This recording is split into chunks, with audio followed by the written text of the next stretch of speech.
Class 12 semester 3 student তোমরা যারা যারা রয়েছো তাদের জন্য আজকে আমি একটা খুবই ইম্পর্টেন্ট এবং গেম চেঞ্জিং ভিডিও নিয়ে এসেছি। দেখো, এই মুহূর্তে দাঁড়িয়ে তোমাদের সেমিস্টার 3 এর এক্সাম কিন্তু খুব কাছে চলে এসেছে এবং তোমাদের যদি ফিজিক্স নিয়ে এখনো সমস্যা থাকে, তোমাদের যদি এরকম ব্যাপার হয় যে না ফিজিক্স আমি কিচ্ছু পড়িনি, এই মুহূর্তে আমি জিরোতে দাঁড়িয়ে রয়েছি, স্টিল আজকের এই ভিডিওতে আমি তোমাদেরকে এমন একটা প্ল্যান দেব যেটা ফলো করলে তুমি রিয়ালিস্টিক্যালি ফিজিক্সের পুরো সিলেবাসটা 30 দিনের মধ্যে কমপ্লিট করতে পারবে। কেন সিলেবাস কমপ্লিট করার কথা বলছি? কারণ দেখো, যখন তুমি বোর্ডস এক্সাম দিতে যাচ্ছ সেখানে কিন্তু পুরো সিলেবাস থেকেই কোয়েশ্চেন আসে। তো সেই জন্য তোমার পুরো সিলেবাসটা ভালো করে পড়া ইম্পর্টেন্ট। হ্যাঁ, তার মধ্যে কিছু ইম্পর্টেন্ট টপিক অবশ্যই থাকে, সেটা নিয়ে না হয় অন্য কোনো সময় কথা বলবো, কিন্তু এই সিলেবাসটা যখন তুমি একবার ক্লিয়ার করবে তারপর তুমি বিভিন্ন রিভিশন, প্র্যাকটিস ইত্যাদির মাধ্যমে কিন্তু একটা গুড স্কোরের দিকে এগিয়ে যেতে পারবে।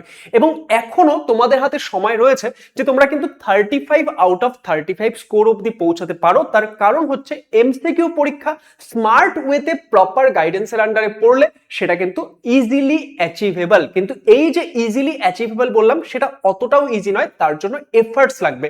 তাই তুমি যদি একজন ক্লাস 12 সেমিস্টার 3 স্টুডেন্ট হয়ে থাকো, আজকের এই প্ল্যানটা ফলো করো। আমি তোমাকে অ্যাসিওরেন্স দিচ্ছি, তুমি হার্ড ওয়ার্ক করলে তোমাকে কেউ আটকাতে পারবে না একটা ভালো স্কোর করার থেকে। লেটস ইমপ্রুভ চ্যানেলে তোমাদের সবাইকে ওয়েলকাম। আমি তোমাদের সায়নদা। এখানে আমি তোমাদের ফিজিক্সের সমস্ত বিষয় সম্পর্কে গাইড করব, তার সঙ্গে আরো ক্যারিয়ার গাইডেন্স তো থাকছে। যদি চ্যানেলে নতুন হয়ে থাকো, চ্যানেলটি সাবস্ক্রাইব করে নিও, কারণ তোমাদেরকে অনেক হেল্প করতে চলেছে। সবার প্রথমে কথা বলা যাক যে আমাদের কাছে এখন কতখানি সময় রয়েছে। দেখো, আমি যখন ভিডিওটা শুট করছি তখন আমাদের হাতে 60 দিন বা 60 দিনের থেকে একটু বেশি সময় রয়েছে। তুমি যখন ভিডিওটা দেখছো হয়তো তোমার কাছে 50 দিন সময় রয়েছে, কারোর হাতে হয়তো 45 ডেজ সময় রয়েছে। তো সেই টাইমটাকে আমরা কিভাবে ডিভাইড করব? দুটো ফেজে ডিভাইড করছি।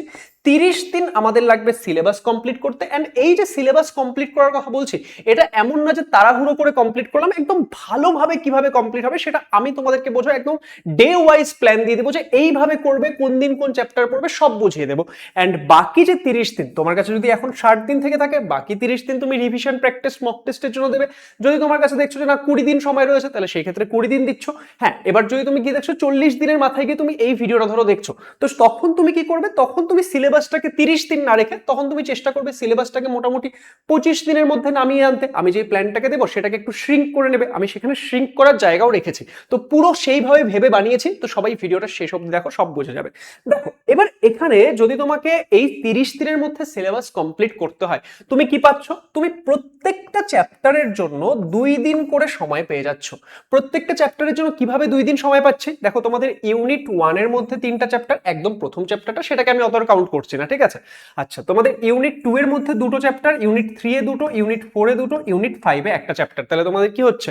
6 3 9 আর একে টোটাল 10টা চ্যাপ্টার পড়তে হচ্ছে। তাহলে 10টা চ্যাপ্টার, ইচ চ্যাপ্টারের জন্য তুমি 2 দিন করে সময় দিচ্ছ, মানে তোমার টোটাল 20 ডেজ এই ক্ষেত্রে লাগবে। তাহলে 30 দিন সেটাকে কিভাবে সাজিয়েছি পুরোটা ভালো করে বুঝে নাও। এবার এই যে আমি সময় দিচ্ছি 2 দিন করে প্রত্যেকটা চ্যাপ্টারের জন্য, আমি অ্যাভারেজে কতখানি টাইম দেবো? দেখো, আমি এই ক্ষেত্রে অ্যাভারেজে ফিজিক্স পড়ার সময় তুমি এক এক দিন 4 ঘন্টা সময় দেবে। কোনোদিন হয়তো তার থেকে একটু কমও লাগতে পারে, কোনোদিন একটু বেশিও লাগতে পারে, কিন্তু তুমি অ্যাভারেজে 4 ঘন্টা সময় লাগবে। কোনোদিন সেটা 3 ঘন্টাও হতে পারে, কোনোদিন সেটা 5 5.5 ঘন্টাও যেতে পারে। এবার স্যার বাকি সাবজেক্ট কি করে ম্যানেজ করব সেটার প্ল্যান আমি বানিয়ে দিয়েছি। দেখো, 30 দিন আমি তোমাদের বলেছি টোটাল সিলেবাস কভার করতে সময় লাগবে, কিন্তু তোমরা দেখছো এখানে 2 দিন হিসেবে লাগলে 20 দিনই লাগছে। তাহলে আমরা কি করব? আমরা অল্টারনেট ডেজে পড়বো। ধরো তুমি 2 দিন ফিজিক্স পড়লে, একদিন গ্যাপ রাখলে, এবার সেখানেও তো তুমি অন্যান্য সাবজেক্টকে অল্টারনেট করলে, কিন্তু ওই যে গ্যাপের দিন সেদিন তুমি ফিজিক্স রাখছোই না, অন্য কোনো সাবজেক্টকে ডিরেক্টলি ঢুকিয়ে দিলে পুরোপুরি। তো এইভাবে একটু অল্টারনেট করতে হবে। এবার দেখো, তোমাদের বিভিন্ন জনের কন্ডিশন বিভিন্ন রকম হতে পারে, যে কোনো সাবজেক্টটা হয়তো একটু বেটার ওয়েতে পড়েছো, কোনো সাবজেক্টটা হয়তো একটু কম হয়েছে। তো যাদের ফিজিক্সটা একদম উইক রয়েছে তাদেরকে ফিজিক্সে একটু টাইম বেশি দিতে হবে। এবার কেউ যদি এমন স্টুডেন্ট রয়েছে না, আমার না কোনো সাবজেক্টই ভালো করে পড়া হয়নি, আমাকে পুরোটাই ভালো করে পড়তে হবে, তাহলে তাদের ক্ষেত্রে উপায় কি? তাদের ক্ষেত্রে ওভারঅল দিনে তুমি কতখানি পড়ছো সেই সময়টাকে বাড়াতে হবে। কারণ ওভারঅল আমাদের টাইমটা যখন এখানে কমে আসছে, আমাদের টাইমটা যখন কাছে চলে এসছে, তাহলে তোমার যদি এখনো ভালো করে কোনো সাবজেক্টে রেডি না হয়ে থাকে, তাহলে সেই ক্ষেত্রে তুমি করতে পারবে না সেটা নয়। তোমাকে কি করতে হবে? ডেলি পড়াশোনার টাইমটা একটু বাড়াতে হবে এবং আরো স্ট্র্যাটেজিক্যালি প্রপারলি পড়তে হবে। তাহলে এই তুমি ডেলি প্রত্যেকটা চ্যাপ্টারের জন্য তুমি 2 দিন করে সময় দিচ্ছ এবং অ্যাভারেজে 4 থেকে 5 ঘন্টা সময় আমাদের এক্ষেত্রে লাগছে, কোনোদিন একটু বেশি, কোনোদিন একটু কম। এবার কোথা থেকে পড়বো? দেখো, আমি তোমাদেরকে অ্যাসিওরেন্স দিচ্ছি তোমাদের কোনো পেইড ব্যাচ লাগবে না, কোনো রিসোর্স লাগবে না, কিচ্ছু লাগবে না। আমি তোমাদেরকে পুরো ক্লাস 12 এর ফিজিক্স পড়াবো এবং আমি এমন ভাবে পড়াবো তুমি আমার ক্লাস যদি রেগুলারলি মন দিয়ে করে গেলে তোমাকে 35 আউট অফ 35 স্কোরের দিকে আমি নিয়ে যাব। পুরো ক্লাস 12 এর ফিজিক্স আমি এই ইউটিউব চ্যানেল লেটস ইমপ্রুভ হয়ে তোমাদের লাইভের মাধ্যমে পড়াবো। যারা সাবস্ক্রাইব করোনি সাবস্ক্রাইব করে নাও। দেখো তোমাদের জন্য অলরেডি আমরা একটা সিরিজ স্টার্ট করেছি, ওয়ান শট সিরিজ, যেখানে সমস্ত সাবজেক্টেরই তোমাদের ক্লাসেস হচ্ছে। তো ফিজিক্সেরও কিন্তু আমাদের অলরেডি কিছু ক্লাসেস হয়ে গেছে এবং বাকি ক্লাসগুলো পরপর আসতে থাকবে। এই যে ওয়ান শট সিরিজ, এটার লিংক আমি ভিডিও ডেসক্রিপশনে দিয়ে দিচ্ছি। এখানে একদম প্রথম চ্যাপ্টার থেকে তোমরা ক্লাস দেখা স্টার্ট করবে। এবার দেখো, যেটা আমি বললাম যে চ্যাপ্টার টু চ্যাপ্টার একটু আমাদের টাইমিং ভ্যারি করবে। যেরকম কুলম্বের সূত্র তড়িৎ ক্ষেত্র প্রথম চ্যাপ্টারটা পড়াতে আমার 4 ঘন্টা 41 মিনিট লেগেছে, আবার আমাদের তড়িৎ বিভব সেটা 2 ঘন্টা 43 মিনিটই হয়ে গেছে। তো এই ক্ষেত্রে আমাদের চ্যাপ্টার টু চ্যাপ্টার ওয়েটেজ অনুযায়ী একটু ভ্যারি করবে। কিন্তু আমি তোমাদেরকে বলছি তোমরা এই ক্লাসগুলো দেখে পড়া স্টার্ট করো। প্রথম ক্লাসটা দেখলেই তোমরা বুঝে যাবে। একটা ক্লাস যদি ভালো করে অ্যাটেন্ড করো, সেখানে তোমাদের সমস্ত থিওরি সমস্ত কনসেপ্ট তো ক্লিয়ার করেই দেবো, তার সঙ্গে যত রকমের ইম্পর্টেন্ট কোয়েশ্চেন সব কমপ্লিট করে দেবো। তাহলে এই সিরিজ থেকে তোমরা কি করবে, তোমাদের সিলেবাসটা কমপ্লিট করবে এবং যখন সিলেবাস কমপ্লিট হয়ে যাচ্ছে তখন তোমাদের যে রিভিশন লাগবে, প্র্যাকটিস লাগবে, কোয়েশ্চেন ব্যাংক সলভ লাগবে, সেগুলোও সব আমি করাবো। আমি যেভাবে বলছি, দেখো তোমাদের সেমেস্টার 3 পুরো দায়িত্ব আমার। আমি যেভাবে বলছি পরপর পরপর করে যাও, দেখবে অবশ্যই তোমরা ফিজিক্সে ভালো করতে পারবে। তাহলে রিসোর্স তোমাদের কাছে ক্লিয়ার যে তোমরা কোথা থেকে পড়ছো। এবার আমরা কথা বলবো যে আমরা পড়বোটা কিভাবে, আমরা কোথা থেকে পড়ছি, কত টাইম দিচ্ছি, সব ক্লিয়ার, কিন্তু পড়বো কিভাবে। দেখো 4টা স্টেপে আমরা আমাদের পড়াশোনাটা করবো। কি করব, যে আমরা সবার প্রথমে যেই চ্যাপ্টারটা তুমি স্টার্ট করছো তার ওয়ান শট ক্লাসটা দেখবে। আমি গ্যারান্টি দিচ্ছি, তুমি ওয়ান শট ক্লাস দেখবে, তোমার সব ডাউট ক্লিয়ার হয়ে যাবে। তো তুমি ওয়ান শট ক্লাস সবার প্রথমে দেখলে, ওয়ান শট ক্লাস দেখা যখন তোমার শেষ হয়ে গেল, তখন কি করবে, তখন তুমি ওই চ্যাপ্টারটাকে আমি ক্লাসে যা পড়িয়েছি সেই জিনিসটাকে রিভিশন করবে। কারণ তুমি ক্লাস করার সময় নোট করেছো, তো সেখান থেকে নোট থেকে আমি ক্লাসে যা যা পড়ালাম সেগুলোকে একবার রিভাইজ করবে এবং ক্লাসে আমি যেই কোয়েশ্চেনগুলো করিয়েছি বা যেগুলো হোমওয়ার্ক দিয়েছি সেগুলো নিজে আবার করবে। বুঝতে পারলে? তাহলে এটা হলো। অ্যান্ড তারপর কি, তারপর তোমরা ক্লাসের এই যে বললাম ক্লাসের যে কোয়েশ্চেনগুলো সেগুলো করবে। তারপর যদি তোমাকে টাইম পারমিট করছে তাহলে তুমি চেষ্টা করবে বই থেকে একবার পড়ে নেওয়ার। এই যে এই বই থেকে একবার পড়ে নেওয়া, এটা অপশনাল, কিন্তু যদি করতে পারো তাহলে ভালো। ঠিক আছে, দেখো আমাদের কাছে এখন টাইম লিমিটেড, তো সেই জন্য এটা অপশনাল, কিন্তু কেউ যদি টাইম ম্যানেজ করে নিতে পারো তাহলে ভালো। যে একবার আমি যা পড়াচ্ছি আর আমি যা কোয়েশ্চেন করাচ্ছি আমি সমস্ত কিছু কভার করে দেবো, কিন্তু স্টিল তারপরে বইয়ের মধ্যে কি হয় যে কিছু ছোট ছোট ছোট ছোট খুঁটিনাটি টপিক পড়ে থাকে। তো সেই জায়গাগুলো তোমরা যদি একবার বইটা পড়ে নিতে পারো, জাস্ট একবার গো থ্রু করা, এমন না যে বই থেকে আমাকে সব খুঁটিয়ে খুঁটিয়ে পড়তে হবে। আমি পড়িয়ে দিয়েছি, তারপর তুমি বইটাকে একবার গো থ্রু করলে দেখবে তোমার কাছে এমনি সমস্ত কিছু ক্লিয়ার হতে থাকবে। ওকে, অ্যান্ড তারপর যখন তুমি পড়ছো এভরি 7 ডেজে এক একটা চ্যাপ্টারকে, বেশি না তুমি 10 মিনিট 20 মিনিটের মধ্যে রিভাইজ করার চেষ্টা করবে। নোটস দেখে জাস্ট রিভাইজ করে নেওয়া, 2-3টা কোয়েশ্চেন দেখে নেওয়া, এইভাবে করে রিভাইজ করার চেষ্টা করবে। তাহলে এটা হচ্ছে আমরা কিভাবে পড়ছি। এবার এটার সাথে সাথে আমি তোমাদের জন্য ডে ওয়াইজ প্ল্যানও বানিয়ে দিয়েছি যে কিভাবে কোন চ্যাপ্টারটাকে কত দিনে কি কভার করবে। দেখো তোমাদের জন্য চ্যাপ্টার ওয়াইজ আমি একদম ডে ওয়াইজ প্ল্যান বানিয়ে দিয়েছি। দেখো সবার প্রথমে আমাদের ফার্স্ট স্টেপে আমরা কি করছি, আমাদের ডে 1 অ্যান্ড ডে 2। ডে 1-এ আমরা আমাদের electric field and Coulomb's law এর যে ওয়ান শট ক্লাসটা রয়েছে সেটা দেখছি। অ্যান্ড তারপর ডে 2-তে আমরা এই চ্যাপ্টারের ক্লাসে যা যা পড়ালাম, যেটা আমি তোমাদেরকে বললাম যে নোটস রিভিশন করবে, আমাদের যে ক্লাসের কোয়েশ্চেনগুলো করিয়েছি সেগুলো রিভিশন করবে, সেটা করলে তারপর যদি তোমার কাছে টাইম পারমিট করছে, যতটুকু টাইম তোমার কাছে থাকছে তুমি কি করো, তোমার বই থেকে জিনিসটাকে পড়ে নেওয়ার চেষ্টা করো। নেক্সট আমাদের নেক্সট পার্টে আসছি। দেখো আমি ডে 3 সেটা গ্যাপ রেখেছি, কারণ তোমাকে অন্য সাবজেক্টও ব্যালেন্স করতে হবে। তুমি বুঝতেই পারছো যে আমি কতখানি প্ল্যান করে সুন্দর করে রুটিনটা বানিয়েছি তোমাদের জন্য। ডে 4-এ এসে তুমি ইলেকট্রিক পোটেনশিয়াল পড়ছো। এবার এটা পড়তে কি, এটা পড়তে তোমার সময় কম লাগবে। তাহলে এটা পড়তে যেহেতু তোমার সময় কম লাগবে, সেই দিন তুমি অন্য কোনো একটা সাবজেক্টকে একটু বেশি টাইম দিতে পারো। আবার ডে 5-এ এসে তুমি কি করছো, এই চ্যাপ্টারটারই ক্লাস রিভাইজ করছো অ্যান্ড এক্ষেত্রে বুক থেকে জিনিসটা একবার পড়ে নেওয়ার চেষ্টা করছো। তো এটাতেও কি, এটা তো যেহেতু ছোট চ্যাপ্টার, ডে 5-এও তোমার টাইম একটু কম লাগছে, তো সেই ক্ষেত্রে তুমি অন্য সাবজেক্টকে একটু প্রায়োরিটি দিতে পারো। এবার তুমি যখন আসছো তোমার থার্ড পার্টে, ডে 7-এ আসছো, 6টা পুরোপুরি আমি অন্যান্য সাবজেক্টের জন্য ছেড়ে দিয়েছি।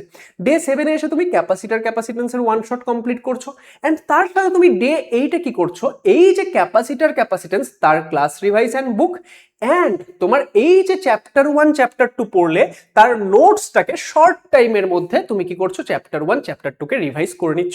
নেক্সট যদি তুমি আসো, দেখো এই ক্ষেত্রে ওহমস ল পড়ছো তুমি ডে 10 এ, এবং ওহমস ল এর ওয়ান শট ডে 10 এ কমপ্লিট করার পর ডে 11 এ তুমি এসে এই ওহমস ল এর যে জিনিসগুলো সেটাকে তুমি রিভাইজ করছো অ্যান্ড বইটাকে একবার দেখে নেওয়ার চেষ্টা করছো। এবার তুমি যদি আসো ডে 13, ডে 12 ছেড়ে দিয়েছি, ডে 13 এ তুমি কারশফস ল ওয়ান শট করছো অ্যান্ড ডে 14 এ এসে দেখো কারশফস ল এর ক্লাস রিভাইজ এন্ড বুক তো করছোই, এবার ইউনিট 2 যেটা আমরা এখানে কমপ্লিট করে নিয়েছিলাম তার থেকে ওভারঅল ইউনিট 1 যেটা আমরা কমপ্লিট করে নিয়েছিলাম সেই ওভারঅল ইউনিট 1 থেকে তুমি টোটাল 10টা কোয়েশ্চেন ডিফারেন্ট টাইপের সলভ করে নাও। তাহলে কি হচ্ছে, আগের জিনিসগুলো তোমার ব্রেইনে কন্টিনিউয়াসলি থাকতে থাকবে, তুমি কোনো কিছু ভুলবে না। দেখো যেই প্ল্যান বলছি সেটা যদি ফলো করো, তোমাকে ভালো রেজাল্ট করার থেকে কেউ আটকাতে পারবে না, ইভেন তুমি নিজেও আটকাতে পারবে না। এবার নেক্সট দেখো, নেক্সট আমাদের নেক্সট পার্টে আসছে, বাকি চ্যাপ্টারগুলো কমপ্লিট করছে। ডে 16 এ আমরা চলে আসছি, ইলেকট্রোম্যাগনেটিজমের ওয়ান শট এখনো আসেনি কিন্তু চলে আসবে, ওয়ান শট করাবো তোমাদের জন্য। প্রত্যেকটা ক্লাসের রুটিন টাইম ফ্রেম দিয়ে দেওয়া হবে। দেখো যেগুলো ক্লাস হয়ে গেছে তোমরা অলরেডি মিস করেছো সেটা তো রেকর্ডেড করে নেওয়ার চেষ্টা করো, কিন্তু এর আপকামিং যেই ক্লাসগুলো আসবে সেগুলো প্রত্যেকটা লাইভে করার চেষ্টা করবে, কারণ লাইভ ক্লাস করলে সেখানে আমার সাথে সাথে পড়বে, আরো দারুণ করে পড়া হবে, ঠিক আছে?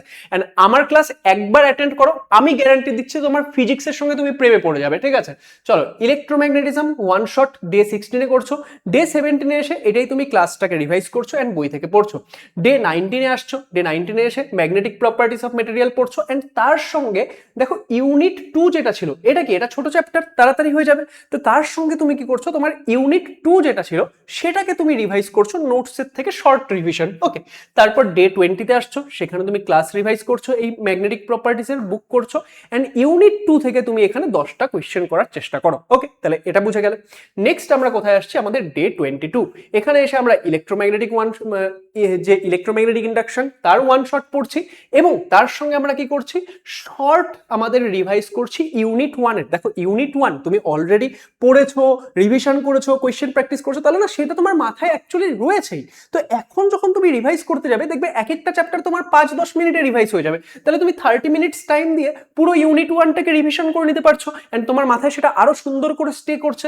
ডে 23 তে আসো, তুমি এই ক্ষেত্রে ক্লাসটাকে রিভাইজ করো এই ইলেকট্রোম্যাগনেটিক ইন্ডাকশন এন্ড সেটা তুমি বই থেকে একবার গো থ্রু করে নাও।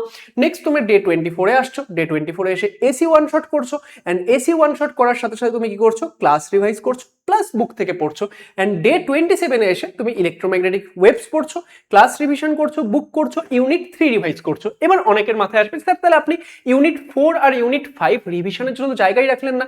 দেখো এখানে আমাদের ডে 30 এর মধ্যে আমাদের ওভারঅল সিলেবাস কমপ্লিট হয়ে গেল, এবার আমরা বাকি যেগুলো আগের দিকে পড়েছি সেগুলো রিভাইজ করে নিয়েছি।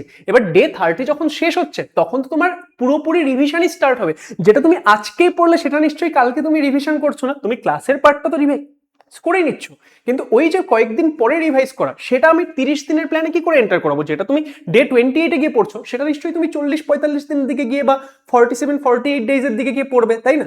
এরকম ব্যাপারটা, সরি বেশি বলে দিলাম, যে 30 দিনের দিকে পড়ছো তো 40 দিনের কাছাকাছি গিয়ে পড়বে, তো সেইভাবে জিনিসটাকে ভাবো। তাহলে আই হোপ যে তোমাদের কাছে এই পুরো প্ল্যানটা ক্লিয়ার, এবং এই প্ল্যানটা যদি তুমি ফলো করো তাহলে তুমি অবশ্যই ভালো করতে পারবে। কারা কারা এই প্ল্যানটা ফলো করতে চলেছো একবার কমেন্ট করে জানাও, এবং ভিডিওটি সমস্ত ফ্রেন্ডসদের মধ্যে শেয়ার করো যাতে সবাই এই আপডেটটি পেয়ে যায়, এবং চ্যানেলটি সাবস্ক্রাইব করে নাও, কারণ আমি যেই ওয়ান শটগুলো নিয়ে আসতে চলেছি এবং ওয়ান শটের পরে যেই ক্লাসগুলো নিয়ে আসতে চলেছে সেগুলো তোমার ক্লাস 12 এর যে এক্সাম সেখানে কিন্তু অনেক বেশি তোমাকে হেল্প করতে চলেছে। অল দ্য বেস্ট সবাইকে, thank you so much for watching. এইভাবেই চ্যানেলের সঙ্গে যুক্ত থাকো, আমরা একসঙ্গে ইমপ্রুভ করতে থাকবো।